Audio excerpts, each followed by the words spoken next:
তো এই জন্য রাসূলুল্লাহ সাল্লাল্লাহু আলাইহি সাল্লাম বলেন ইমানের মূল বিষয় তিনটা। যে ব্যক্তি বলে লা ইলাহা ইল্লাল্লাহ তাকে কোনো কষ্ট দেওয়া যাবে না, কথার কষ্ট, কর্মের কষ্ট। তিরমিজির একটা হাদিস শুনে আপনাদেরকে, 2406 নম্বর হাদিস। উকবা ইবনে আমির রাদিয়াল্লাহু তাআলা নবীজিকে বললেন, বলতু ইয়া রাসূলুল্লাহ মান নাজাত, ইয়া রাসূলুল্লাহ মুক্তির উপায় কি আপনার কাছে জানতে চাই। নবীজি বললেন মুক্তির অন্যতম তিনটা উপায় আছে। বলেন মুক্তির অন্যতম উপায় কয়টা? এক নাম্বার আমসিকা আলাইকা লিসানাক, তুমি তোমার জিহ্বাটা সংযত রাখবা, তুমি তোমার জবান নিয়ন্ত্রণ করবা। এই জবান কিন্তু বড় ভয়ঙ্কর জিনিস। নবীজি বলেন জবানের কারণে বেশিরভাগ মানুষ জাহান্নামে যাবে, বলি নাউজুবিল্লাহ। তিরমিজির বর্ণনা 2616 নম্বর হাদিস। হাল্লাকুবুন নাসা ফিন নারি আলা ওয়ুজুহিহিম আও আলা মানাখিরিহিম ইল্লা হাসাইদু আলসিনাতিহিম। বেশিরভাগ মানুষের মাথাটা নিচে, পাগুলা উপরের দিকে দিয়ে ধাক্কাইতে ধাক্কাইতে জাহান্নামে নিবে শুধু জিহ্বার অপরাধের কারণে। জিহ্বা বড় ভয়ঙ্কর জিনিস, এক কথায় 16 বছর শেষ। কয় কথায়? এক কথায়। বড় আজীব জিনিস। আমার মনে হয় প্রতিদিন খালি ভাবে যে আমি কেন বললাম এটা। তারা শোনেন না, এটা আমি কিন্তু জিহ্বা বড় কঠিন জিনিস, এটা আপনারা একদম শেষ করে দিবে। মুক্তির উপায় কয়টা? এক নাম্বার জবান নিয়ন্ত্রণ করবা। দুই নাম্বার ওয়ালিয়াসাকা বাইতুকা, তোমার ঘর যেন তোমার জন্য প্রশস্ত হয়। এই যে মাহফিল থেকে যাবেন, কোথাও আড্ডাবাজি করবেন না, বাসায় যাবেন। অফিস থেকে বাসায় যাবেন, কোথাও আড্ডাবাজি করবেন না। নবীজি বলেন তোমার ঘর যেন তোমার জন্য প্রশস্ত হয়, ঘরেই যেন তোমার থাকার জায়গা হয়, বাহিরে আড্ডাবাজি করবা না। কাজে আছেন বাস ভালো, কাজ নাই বাসায়, মাঝখানে কোথাও আড্ডাবাজি করবেন না। এটা দুই নাম্বার। তিন নাম্বার ওয়াবকি আলা খাতিআতিকা, তুমি তোমার গুনাহের উপর কান্নাকাটি করো। এই তিনটা অভ্যাস তুমি ধারণ করো, ইনশাআল্লাহ আল্লাহ তোমাকে মুক্তি দান করবে। মনে আছে ঈমানের মূল বিষয় কয়টা? তিনটা। এক নাম্বার, যে ব্যক্তি বলে লা ইলাহা ইল্লাল্লাহ তাকে কষ্ট দেওয়া যাবে না, কথার কষ্ট, কর্মের কষ্ট। দুই নাম্বার ওয়ালা নুকাফিরুহু বিজামবিন, কোন গুনাহের কারণে কোন মুসলমানকে আমরা কাফের বলবো না। এটা মুসলমান গুনাহ করছে, সাথে সাথে হুটহাট কাফের বলবো না। তিন নাম্বার ওয়ালা নুখরিজুহু মিনাল ইসলামি বিআমালিন, সাধারণ কোন আমলের কারণে কোন মুসলমানকে আমরা ইসলাম থেকে বের করে দিব না। সাধারণ কোন গুনাহের কারণে মুসলমানকে আমরা ইসলাম থেকে বের করে দিব না। তাহলে তিনটা বিষয় ঈমানের মূল বিষয়। এক নাম্বার, যে বলে লা ইলাহা ইল্লাল্লাহ তাকে কষ্ট দিব না। যে বলে লা ইলাহা ইল্লাল্লাহ তাকে আমরা কোনো গুনাহের কারণে কাফের বলবো না। যে বলে লা ইলাহা ইল্লাল্লাহ তাকে কোনো আমলের কারণে আমরা ইসলাম থেকে বের করে দিব না। এবার কি বলে দেখেন, ওয়াল জিহাদু মাযিন মুনযু বাসানিয়াল্লাহ ইলা আইয়ুকাতিলা আখিরু উম্মতি আল মাসিহাদ দাজ্জাল। আমাকে আল্লাহ তাআলা যেদিন থেকে নবুয়ত দান করেছেন সেদিন থেকে জিহাদের বিধান বলবৎ আছে, জিহাদের বিধান চলতে থাকবে। আমার উম্মতের শেষ দলটা দাজ্জালের বিরুদ্ধে লড়াই করা পর্যন্ত জিহাদ চলতে থাকবে। লা ইউবতিলুহু জাওরু জাইরিন ওয়ালা আদলু আদিলিন, কোন জালেমের জুলুম এবং কোন বিচারকের বিচার জিহাদের বিধানকে বাতিল করতে পারবে না। কোন দেশের বিচারক যদি বলে এই দেশে জিহাদ নিষিদ্ধ, আমাদের বাংলাদেশে যদি এই সাহস কেউ করে, আমরা বলবো তুমি নিষিদ্ধ। এখন কথা হলো, কেউ যদি বলে জিহাদের বিষয় নিষিদ্ধ, হাসবেন কিছুক্ষণ, কি করবেন? হাসবেন, হা হা হা হা হা। এখন বলে ভাই হাসেন কেন? বলবেন আপনি বললেও নিষিদ্ধ হবে না, না বললেও নিষিদ্ধ হবে না। মানে যে বলবে জিহাদ নিষিদ্ধ, আপনি বলবেন একটু হাসবেন, বলবেন হাসবেন, বলবেন হাসবেন, হাসলেন কেন ভাই? আমি একজন বিচারক, আমার কথার কি গুরুত্ব নাই? আপনি বলবেন না, কেন নাই? আপনি বলবেন আপনি যদি বলেন নিষিদ্ধ তাও জিহাদ নিষিদ্ধ না, আপনি যদি না বলেন তাও নিষিদ্ধ না। না, আমার নবী শ্রেষ্ঠ বিচারক, তিনি বলে গিয়েছে জিহাদের বিধান দুনিয়ার কেউ নিষিদ্ধ করতে পারবে না। বেশি কথা বলবেন, আপনি নিষিদ্ধ হবেন। তাহলে জিহাদের বিধান এটা কেউ নিষিদ্ধ করতে পারবে না। আল্লাহ বুঝার তৌফিক দান করেন। তাহলে জিহাদের নিয়ত আছে ইনশাআল্লাহ। তিরমিজির হাদিস 1655 নম্বর হাদিস।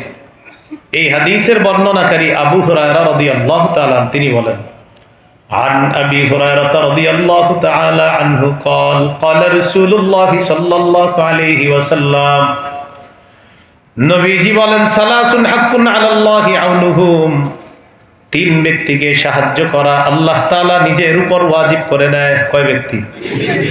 এক নাম্বার আল মুজাহিদু ফি সাবিলিল্লাহ, যে মুজাহিদ আল্লাহর রাস্তায় লড়াই করে তাকে সাহায্য করা আল্লাহ নিজের উপর ওয়াজিব করে নেয়।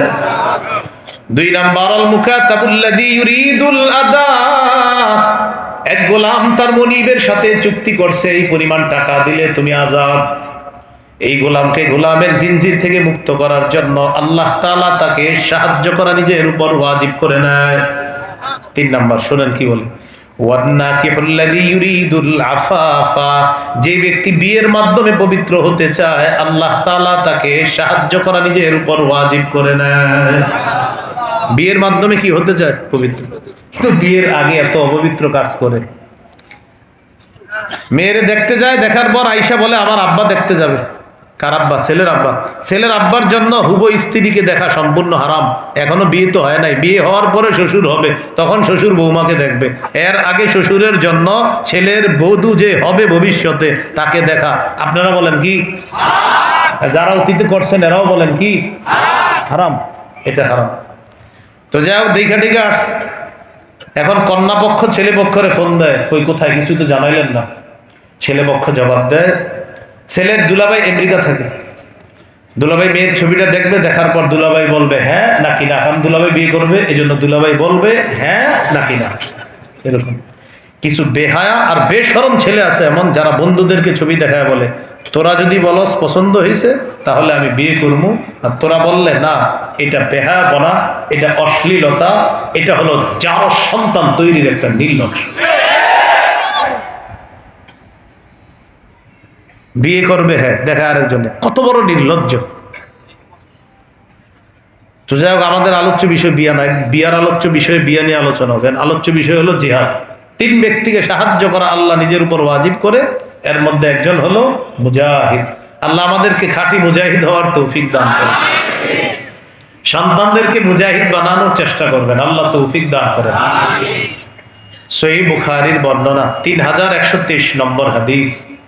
عن أبي هريرة رضي الله تعالى عنه قال قال رسول الله صلى الله عليه وسلم تكفل الله لمن جاهد في سبيل الله لا يخرجه إلا الجهاد في سبيله وتصديق كلماته بأن يدخله الجنة أو يرجعه في مسكنه الذي خرج منه ما نال من أجر أو غنيمة। এক ব্যক্তি জিহাদে বের হয়েছে, তার নিয়ত শুধুমাত্র আল্লাহর জন্য জিহাদ করবে। আল্লাহ দায়িত্ব নিয়ে নেয়, হয়তো তাকে শহীদ বানিয়ে জান্নাতে প্রবেশ করাবেন, না হয় তাকে গাজী বানিয়ে আল্লাহ তাআলা প্রচুর ধন সম্পদ সহ তার বাসায় আল্লাহ তাকে ফিরিয়ে দিবেন। সহিহ মুসলিমের বর্ণনা 1878 নম্বর হাদিস। قال رسول الله صلى الله عليه وسلم مثل المجاهد في سبيل الله كمثل الصائم القائم القانت بآيات الله لا يفتر من صيام ولا صلاة حتى يرجع المجاهد في سبيل الله। এক ব্যক্তি রোজা রাখছে, নামাজে দাঁড়াইছে, তেলাওয়াত করতেছে। বুঝেন, রোজাদার নামাজে আছে, তেলাওয়াত করতেছে। তিনি রোজায় ক্লান্ত হয় না, নামাজেও ক্লান্ত হয় না। নবী বলেন, ক্লান্তিহীন রোজাদার, ক্লান্তিহীন নামাজরত ব্যক্তি, ক্লান্তিহীন তেলাওয়াতরত ব্যক্তির যেই সওয়াব হচ্ছে, মুজাহিদ আল্লাহর রাস্তায় পা রাখবে, জিহাদ থেকে ফিরে আসার আগ পর্যন্ত তার আমলনামায় এই সওয়াব চলতেই থাকবে, ক্ষণে ক্ষণে চলতেই থাকবে। জিহাদের নিয়ত আছেন ইনশাআল্লাহ। আবু দাউদের 1449 নম্বর হাদিস, 1449। এই হাদিসের বর্ণনাকারী সাহাবীর নাম আব্দুল্লাহ ইবনে হুবশিল খাসআমি রাদিয়াল্লাহু তাআলা। তিনি বলেন, আন্না রাসূলুল্লাহ সাল্লাল্লাহু আলাইহি ওয়াসাল্লাম সুইলা আইয়ুল আমালি আফজালু ইয়া রাসূলুল্লাহ। নবীজিকে জিজ্ঞাসা করা হলো, ইয়া রাসূলুল্লাহ, আল্লাহর কাছে সবচাইতে শ্রেষ্ঠ আমল কোনটি? নবীজি বললেন, তুলুল কিয়াম, লম্বা সময় নামাজে দাঁড়িয়ে থাকা আল্লাহর কাছে শ্রেষ্ঠ আমল। এই জন্য জোহরের আগে 4 রাকাত সুন্নত 3.5 মিনিট 3 মিনিটে পড়বেন।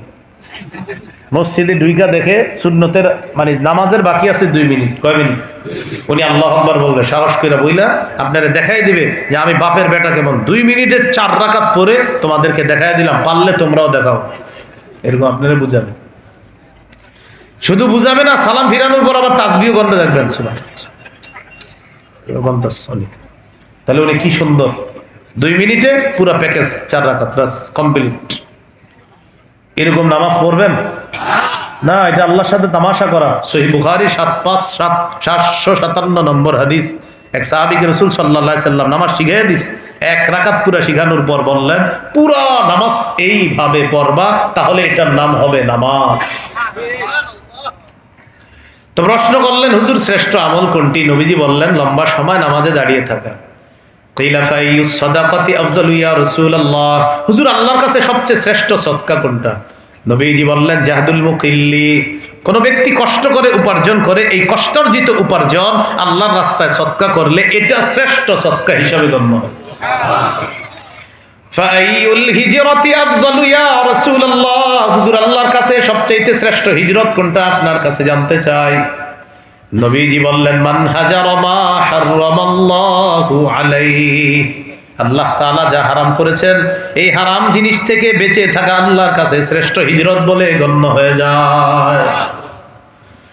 কিলা ফাইয়ুল জিহাদি আফযালু ইয়া রাসূলুল্লাহ, হুজুর আল্লাহর কাছে সবচেয়ে শ্রেষ্ঠ জিহাদ কোনটা? নবীজি বললেন মান জাহাদাল মুশরিকিনা বিমালিহি ওয়া নাফসিহি, যে ব্যক্তি নিজের জানমাল নিয়ে মুশরিকদের বিরুদ্ধে লড়াই করে এটা আল্লাহর কাছে শ্রেষ্ঠ জিহাদ বলে গণ্য হয়ে যায়। কিলা ফাইয়ুল কতলি আশরাফু ইয়া রাসূলুল্লাহ, হুজুর কোন শাহাদাত আল্লাহর কাছে সবচেয়ে মর্যাদাপূর্ণ? নবীজি বললেন মান উহরিকা দামুহু ওয়া উকিরা জাওয়াদুহু, যে ব্যক্তিকে শহীদ করা হয় আর তার ঘোড়াটাকেও যদি হত্যা করা হয়, এই শাহাদাত আল্লাহর কাছে সবচেয়ে মর্যাদাপূর্ণ শাহাদাত। বলেন শাহাদাত, সবাই বলেন শাহাদাত, বলেন শহীদ হওয়া, জিহাদের ময়দান, বলেন জিহাদ, শাহাদাত। প্রথমে আমরা জানলাম জিহাদের ময়দান, এটা হলো বাজার, ওই যে বাজার, ক্রেতা বিক্রেতা, দ্রব্য মূল্য বাজার। 2 নাম্বার জিহাদ, জিহাদের নিয়ত সবার আছে, ঠিক না? 3 নাম্বার আলোচনায় চলে আসলো শাহাদাত, শহীদ হওয়ার নিয়ত আছে কাদের কাদের? ইনশাআল্লাহ। এই মাওনা এলাকার একজন নিয়ত করছে, আল্লাহ আপনি যদি আমারে কখনো সুযোগ দেন আমি শহীদ হব, এরকম নিয়ত করছে। তো এরকম পাক্কা নিয়ত করলে কি লাভ? সহিহ মুসলিমের বর্ণনা 1909 নম্বর হাদিস, قال رسول الله صلى الله عليه وسلم من سأل الله الشهادة بصدق بلغه الله منازل الشهداء وإن مات على فراشه, কোন ব্যক্তি যদি দিল থেকে নিয়ত করে আমি শহীদ হব, এই ব্যক্তি যদি তার ঘরের বিছানায়ও মারা যায় আল্লাহ তাআলা তাকে শহীদদের মর্যাদায় পৌঁছায়া দেন। নিয়ত আসেনি সবার? ইনশাআল্লাহ। খুব তৈরি থাকবেন, নিয়ত থাকবেন, বলেন ইনশাআল্লাহ। শহীদ হওয়ার নিয়ত কেন রাখতে হবে? এটার কি লাভ? তিরমিজির হাদিস 1656 নম্বর হাদিস, قال رسول الله صلى الله عليه وسلم لا يكلم أحد في سبيل الله والله أعلم بمن يكلم في سبيله إلا جاء يوم القيامة اللون لون الدم والريح ريح المسك। কোন ব্যক্তি জিহাদের ময়দানে আহত হয়েছে, আপনারা সবাই বুঝতেছেন কথা? কোন ব্যক্তি জিহাদের ময়দানে আহত হয়েছে, এই আহত হওয়ার পর আল্লাহ তাআলার কিয়ামতের ময়দানে তাকে এমন অবস্থায় উপস্থিত করবে, তার রং হবে রক্তের রং, ওখান থেকে শরীর থেকে মেশক আম্বরের ঘ্রাণ বেরোচ্ছে।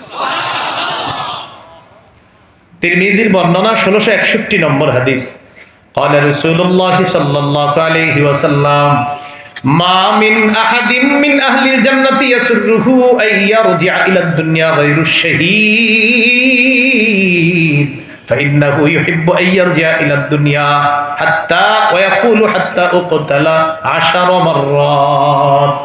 কি বলতেছে দেখেন, জান্নাতীরা দুনিয়াতে কেউ আসতে চাইবে না, শুধু শহীদ খালি আসতে চাইবে। সুবহানাল্লাহ। আবার বলেন, জান্নাতীরা দুনিয়াতে কেউ আসতে চাইবে, কে চাইবে? নবীজি বলেন কেন আসতে চাইবে জানো? মিম্মা আতাহুল্লাহু মিনাল কারামা, শহীদকে আল্লাহ যে পুরস্কার দিছে এই পুরস্কার পাওয়ার আশায় শহীদের মন চাইবে আমি দুনিয়াতে যাব, আবার শহীদ হব, আবার যাব, আবার শহীদ হব। 10-12 যদি শহীদ করতে হয়, আল্লাহ তুমি আমারে শহীদ করো, শহীদ বারবার হব, আর তোমার এই পুরস্কার পাবো। আল্লাহ আমারে শহীদ করো, শহীদ করো, আবার জিন্দা করো, আবার শহীদ করো, আবার জিন্দা করো, আবার শহীদ করো। আমাদের নবীজি কি বলে শুনেন, সহিহ বুখারী 2797 নম্বর হাদিস, 2797। قال رسول الله صلى الله عليه وسلم والذي نفسي بيده لوددت أني أقتل في سبيل الله ثم أحيا ثم أقتل ثم أحيا ثم أقتل ثم أحيا ثم أقتل।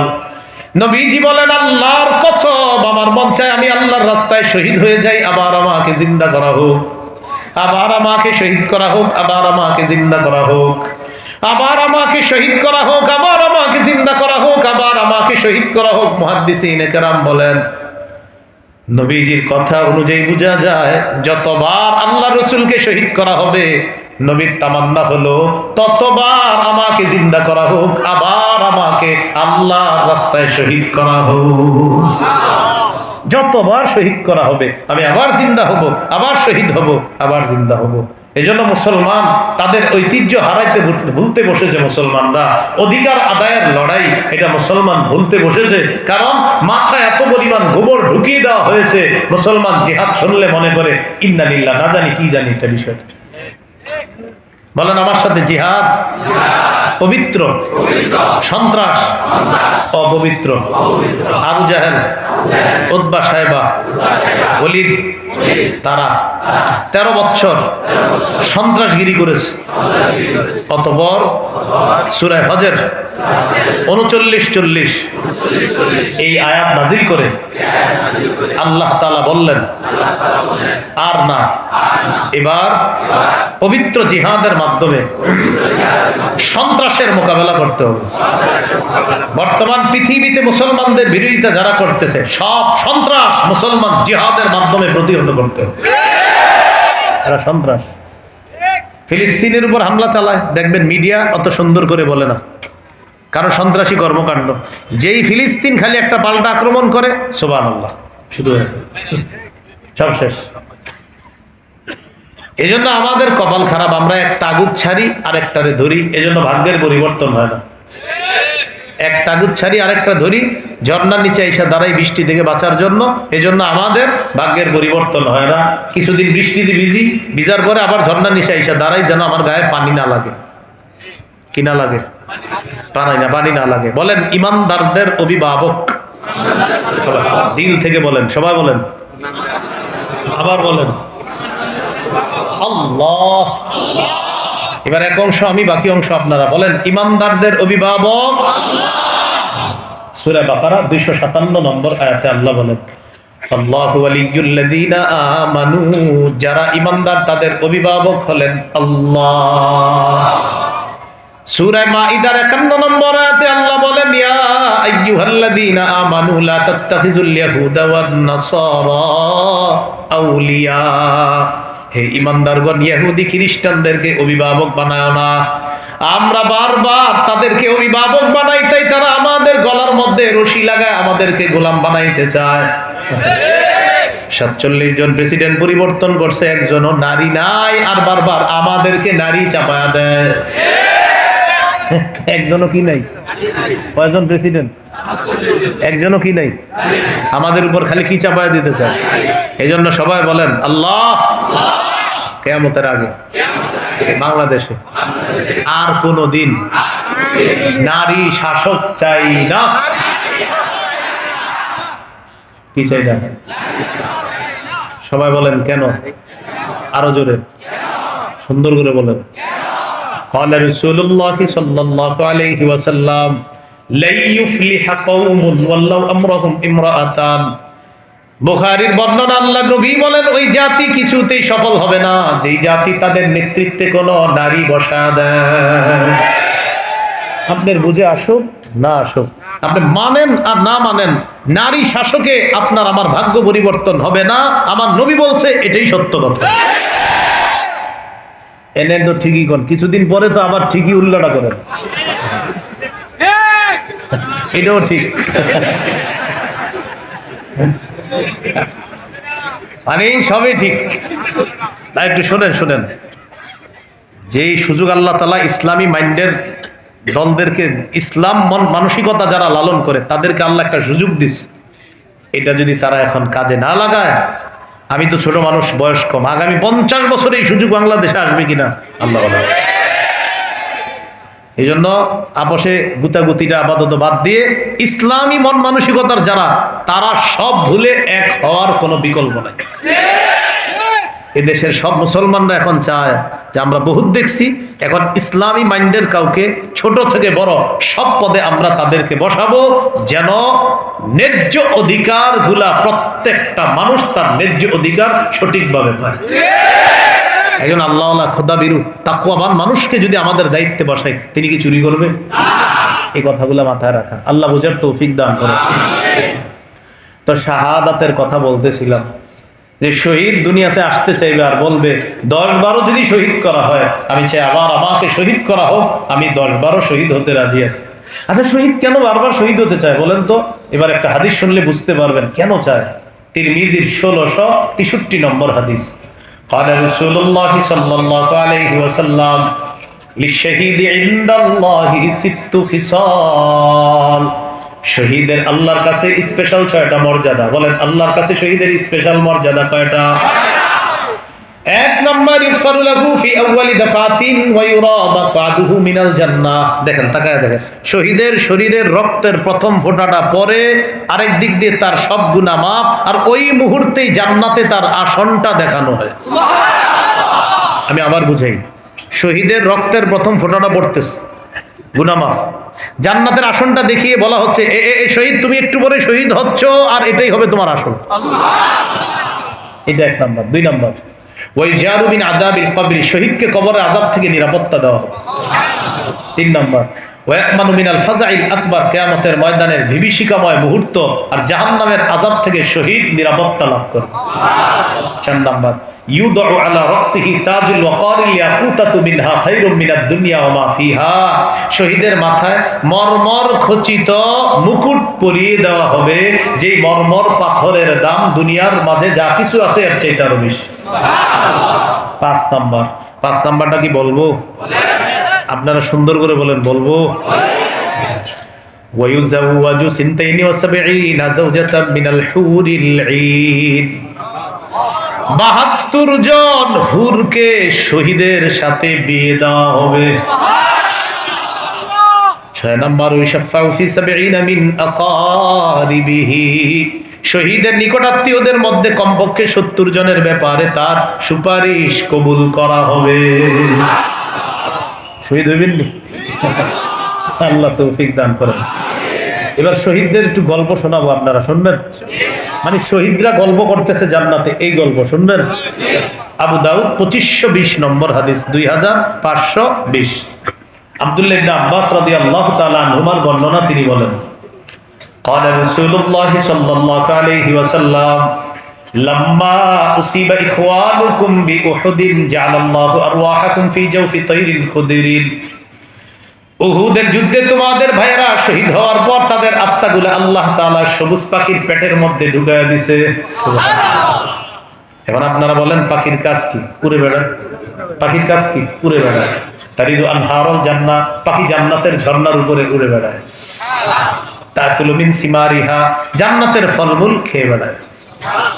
ওয়া তা'বি ইলা কানাদিলা মিন যাহাবিন মুআল্লাকাতিন ফি জিল্লিল আরশ, আরশের নিচে স্বর্ণ দ্বারা তৈরি করা ফানুস আছে, এই ফানুসের উপর গিয়ে পাখিরা বসে। সুবহানাল্লাহ। বসার পর এবার আপোষের মধ্যে পাখিরা মানে শহীদরা গল্প করবে। ফালাম্মা ওয়াজাদু তিবা মাকালিহিম ওয়া মাশরাবিহিম ওয়া মাকিলিহিম, শহীদরা যখন তাদের মনোভূত বাসস্থান পায়, মনোভূত খাদ্য পায়, শহীদরা যখন তাদের মনোভূত সবকিছু পেয়ে যায়, তখন আপোষে বলা বলি করে, আচ্ছা মাইয়ুবাল্লিগু আন্না ইখওয়ানানা আন্না আহইয়াউন নুরজা, আচ্ছা দুনিয়ার মানুষগুলাকে কে বলবে যে আমরা শহীদরা জিন্দা আছি আর আমাদেরকে রিজিক দেওয়া হচ্ছে? শহীদরা বলতেছে আমরা যে জীবিত, আমাদেরকে যে রিজিক দেওয়া হচ্ছে, এটা কে বলবে? তো শহীদরা বলতেছে এটা বললে কি লাভ? লিআল্লা ইয়াজহাদু ফিল জিহাদ ওয়ালা ইয়ানকুলু ইনদাল হার, যাতে দুনিয়ার মানুষগুলা জিহাদের প্রতি অনাগ্রহ না দেখায় আর জিহাদের সময় অলসতা না করে। আমাদের নিয়ামতের কথা জানতে পারলে দুনিয়ার মানুষরাও শহীদ হওয়ার প্রতি আগ্রহ দেখাবে। তো এটা কে বলবে? আল্লাহ তাআলা বলেন উবাল্লিগুহুম আনকুম, আমি আল্লাহ তোমাদের বিষয়টা দুনিয়ার কিয়ামত পর্যন্ত যত মানুষ আসবে সবাইকে জানায়। তখন আল্লাহ তাআলা সূরা আলী ইমরানের 169 নম্বর আয়াত নাযিল করলেন, ওয়ালা তাহসাবান্নাল্লাযীনা কুতিলু ফী সাবিলিল্লাহি আমওয়াতা বাল আহইয়াউন ইনদা রাব্বিহিম ইউরযাকুন। আল্লাহ তাআলা বলেন যারা আল্লাহর রাস্তায় শহীদ হয় তাদেরকে তোমরা মৃত মনে করো না, বরং তারা জীবিত। আল্লাহর কাছে তাদেরকে রিজিক দেওয়া হয়। ফারিহিনা বিমা আতাহুমুল্লাহু মিন ফাদলিহি, আল্লাহর নিয়ামত পেয়ে তারা বড় আনন্দিত, বড় উল্লাসিত। শহীদরা, আল্লাহ আমাদেরকে শহীদ হওয়ার তৌফিক দান করুন। আমিন। জিহাদের ময়দানে আমির লাগবে নি? আমির, আরে বলেন আমির লাগবে না? এবার আমির কেমন হবে বলেন? আল্লাহ, এমন একজন শাসক চাই, যেই শাসক দেশ চালাবে, জিহাদেও নেতৃত্ব দিবে। এমন একজন কি চাই? সূরা হজ বলেন 41 নম্বর আয়াত। এই আয়াতে আপনি শাসকের মৌলিক যে 4টি কথা বলেছেন, এই 4 গুণ সম্পন্ন একজন শাসক আপনার কাছে চাই। সূরা হজের 41 নম্বর আয়াতে আছে, আল্লাযীনা ইম্মাক্কান্নাহুম ফিল আরদি আকামুস সালাহ ওয়া আতাউজ যাকাহ ওয়া আমারু বিল মা'রুফ ওয়া নাহাউ আনিল মুনকার। আমি যাদেরকে পৃথিবীর শাসন ক্ষমতায় বসাই তাদের মৌলিক কাজ হবে 4টা। 1 নাম্বার নামাজ কায়েম করা, 2 নাম্বার যাকাতের বিধান চালু করা, 3 নাম্বার সৎ কাজের আদেশ করা, 4 নাম্বার অসৎ কাজের নিষেধ করা। এখন তিনি কি করবে? জিহাদেও তিনি নেতৃত্ব দিবে। এবার যিনি নেতৃত্ব দিবে তার অনুসরণ করতে হবে। সূরা নিসার এই এখনের আলোচনাটা খুব গুরুত্বপূর্ণ, এই অংশটা সবাই শোনেন। সূরা নিসার 59 নম্বর আয়াতে আল্লাহ বলেন, ইয়া আইয়ুহাল্লাযীনা আমানু আতিউল্লাহ ওয়া আতিউর রাসূলা ওয়া উলিল আমরি মিনকুম। হে ঈমানদারগণ, আল্লাহর আনুগত্য করো, রাসূলের আনুগত্য করো। তোমাদের মধ্যে যারা শাসক, যারা আমির হবে, যারা দায়িত্বশীল হবে, তাদের আনুগত্য করো। 3 আনুগত্যের কথা বলা হয়েছে। সবাই আমার সাথে বলেন, আল্লাহর আনুগত্য নিঃশর্ত ভাবে করতে হবে। রাসূলের আনুগত্য আল্লাহর হুকুমে নিঃশর্ত ভাবে করতে হবে। শাসকের আনুগত্য, আমিরের আনুগত্য, আমিরের ইতাআত নিঃশর্ত ভাবে করা যাবে না। আমির যদি গুনাহের কথা বলে, কোরআনের অপব্যাখ্যা করে, হাদিসের অপব্যাখ্যা করে, নবীদের বিরুদ্ধে আজাইরা কথা বলে, মন গড়া কথা বলে, সেই আমিরের কথা শোনা যাবে না। সেই আমিরকে ইতাআত করা যাবে না, যদিও সেই আমির অটো আমির হয়। তাহলে কোন আমির যদি নাফরমানির কথা বলে, সেই আমিরের কথা শোনাও যাবে না, তার কথা মানাও যাবে না। সহিহ বুখারী 7144 নম্বর হাদিস। এই হাদিসের মধ্যে আছে, قال رسول الله صلى الله عليه وسلم السمع والطاعة على المرء المسلم فيما أحب وكره ما لم يؤمر بمعصية। মুসলমানদের উপর ওয়াজিব আমিরকে ততক্ষণ মানবে যতক্ষণ আমিরের মুখ থেকে নাফরমানিমূলক কোনো কথা বের না হবে।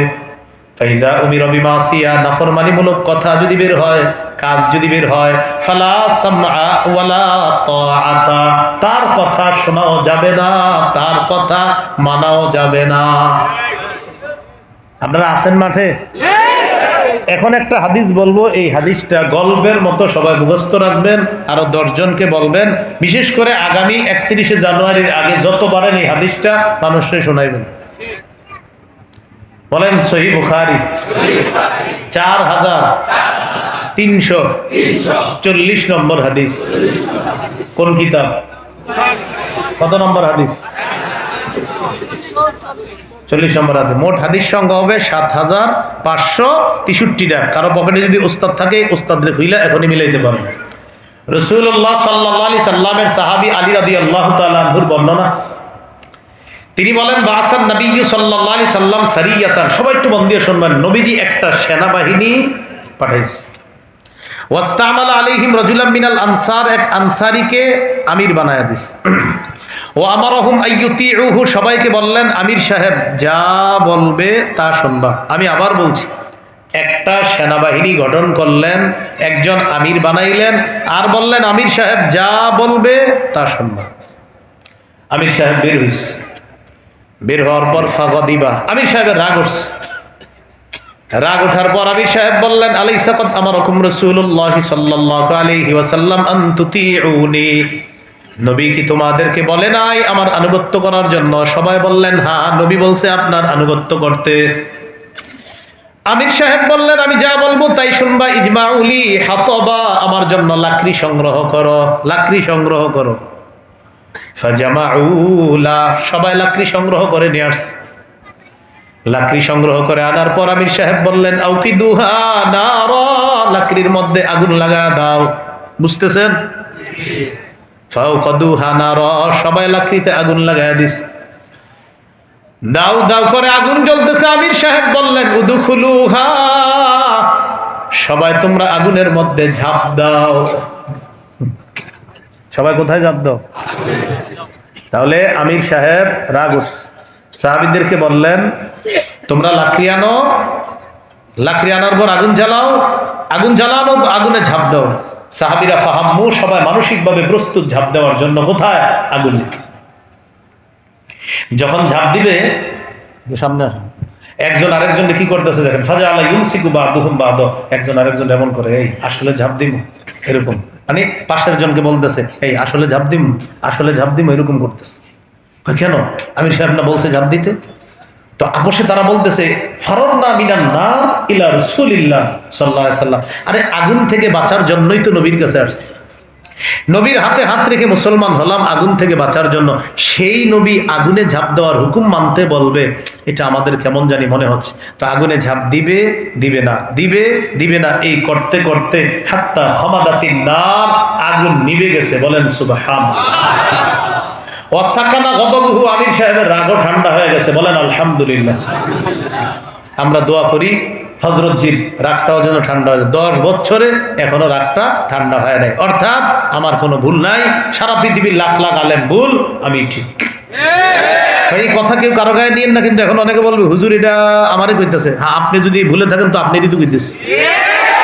দেখেন বিষয়টা, আমি বেদাতের ওয়াজ করলে বেদাতিরা চা দোকানের সামনে বসে কি বলে দেখেন, হুজুরে এই কথাটা মনে হয় আমগো দরবারে কইতেছে। তো আপনাকে দরবারে বেদাত হলে তো আপনি করেই কইতেছে, মানে এরকম বলে আর কি। এখন আমি কি বলছি কোন আমির? শুধু বললাম এই জাতীয় আমির। এখন অনেকে বলবে হুজুরে এটা আমগো আমিরে বলে, যে আপনাকে আমির এই জাতীয় হইলে এরই বলি। কোরআন হাদিসের বাহিরে কোন আমিরকে কেন মানবেন? কোন আমির মানা যাবে না কোরআন হাদিসের বাহিরে, এটা আপনি মানতে পারেন না। আল্লাহ বুঝার তৌফিক দান করেন। আমির সাহেবের রাগ ঠান্ডা হয়ে গেছে, আগুন নিভে গেছে। ঘটনাটা নবীর কানে গেছে।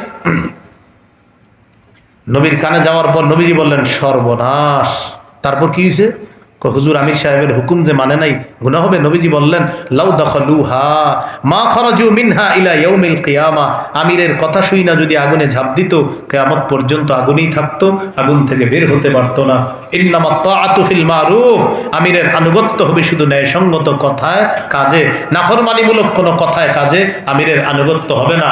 লাখ লাখ ওলামায়ে কেরামের বিরুদ্ধে অবস্থান যারা নিচ্ছেন, আমি নিঃসন্দেহে বলছি আপনি গোমরাহি, আপনি পথভ্রষ্টতার মধ্যে আছেন। আলেমদের বিরুদ্ধে যান না। আরে আমি ভুল করতে পারি, তিনি ভুল করতে পারে, এখানে আমরা যতজন আছে আমাদের কয়েকজন ভুল হইতে পারে, লাখ লাখ আলেম তো ভুল করতে পারে না। হাতে পায়ে ধরে বলছি মেনে নেন, আলেমদের কথা মেনে নেন। আলেমদের কোনো স্বার্থ নাই। কেন আলেমরা আপনাকে এইভাবে বুঝায়? কারণ নবী দায়িত্ব দিয়ে গেছে আলেমদেরকে, তাই আলেমরা এই কথা বলে। একজন আলেমে যদি বেঁচে থাকে তিনিও হক কথা বলতে থাকবে, এটা আলেমের দায়িত্ব, কর্তব্য। এই জন্য সবাই মিলে যান, সবাই মিলে যান, এক হয়ে যান, আলেমদের কথা মেনে নেন, এক হয়ে যান। শুধু অন্তরের মধ্যে এটা রাখেন না। যেমন আমার এই বয়ান শোনার পর অনেকে হয়তো মানসিকভাবে প্রস্তুত দিবে, ঠিকই তো, আসলে এই হাদিস অনুযায়ী তো আমরা সঠিক পথে নাই, বাহিরে গিয়ে বলবে না, মানে এটা হলো তার ভিতরে একটা ক্ষোভ, এই ক্ষোভের কারণে সে ফিরে আসতে পারতেছে। আমরা আল্লাহর কাছে দোয়া করি আল্লাহ যেন সারা পৃথিবীর এই মুবারক জামাতটাকে আল্লাহ এক করে দেয়। দোয়া করবো না ইনশাআল্লাহ, আল্লাহ তৌফিক দান করে। তাহলে নাফরমানিমূলক কোনো কথায় কাজে আমিরকে মানা যাবে না। চারটা বিষয় শিখলাম: জিহাদের ময়দান, জিহাদ, শাহাদাত, আর হলো আমির। এই বিষয়গুলা আমরা মাথায় রাখবো। এবার আপনাদেরকে একটু জিজ্ঞাসা করি, ক্রেতা কে? বিক্রেতা? দ্রব্য, জান্নাত, মূল্য, জান্নাত, বাজার, জিহাদের ময়দান। জিহাদের নিয়ত আছে সবার? শাহাদাতের নিয়ত আছে সবার? আল্লাহ তৌফিক দান করেন। এই জন্য আমরা সবাই সতর্ক থাকবো। আরেকটা বিষয়, ওলামায়ে হযরত অনেকে বয়ান শুনছেন, আজকে আপনাদের প্রতি একটা আবদার থাকবে। মসজিদের মিম্বরে নবীজি সাল্লাল্লাহু আলাইহি সাল্লামের গোটা 23 বছরটা জনগণকে বোঝানোর চেষ্টা করা। প্রথম 13 বছর যে সন্ত্রাসগিরি করেছে যারা কাফেররা, এই সন্ত্রাসগিরিটা সুন্দরভাবে উপস্থাপন করতে হবে। এর পরের 10 বছর পরে আলোচনা করতে হবে। সুশীলরা কি করে জানেননি? এরা গিয়ে আমাদের নবীর 10 বছরের জীবন আলোচনা করে আর বলে রহমতের নবী কিভাবে অস্ত্র নিয়ে বের হয়েছে, কিন্তু আগের 13 বছরের আলোচনা করে না। তখন আপনারা বলবেন, প্রিয় সুশীল ভাইয়া, আগের 13 বছরের কথাগুলো একটু বলেন। বলবে না, বললে ওদের মাস্তুতো ভাই যারা আছে তাদের চেহারাগুলা প্রকাশ পেয়ে যাবে। আল্লাহ আমাদেরকে বোঝার তৌফিক দান করেছে। যে কথাগুলো শুনলাম বললাম, সবাই যেন আমরা জিহাদের পবিত্র বিধানটা বুঝে শুনে আমরা মানসিকভাবে প্রস্তুত থাকি।